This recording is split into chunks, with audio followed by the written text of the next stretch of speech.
перепады высот и вот эти необычные переходы от фиолетового к желтому. То есть вначале мы попадаем в котлован, наполненный лавандой, фиолетовым цветом, который перетекает плавно в пшеничное поле. И вот эти плавные переходы, они, конечно, завораживают.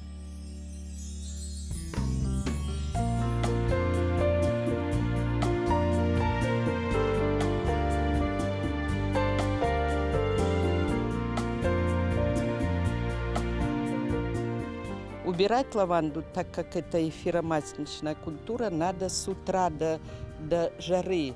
После жары все эфирные масла уже испаряются, и это просто трава.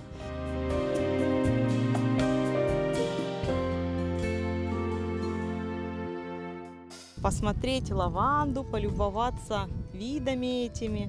Ну вот, собрались всей семьей и приехали. Очень-очень довольна, так красиво, такой запах. Когда я приехала, мы переехали сюда, первое, что мы увидели, это было в 1995 в конце 1994 года.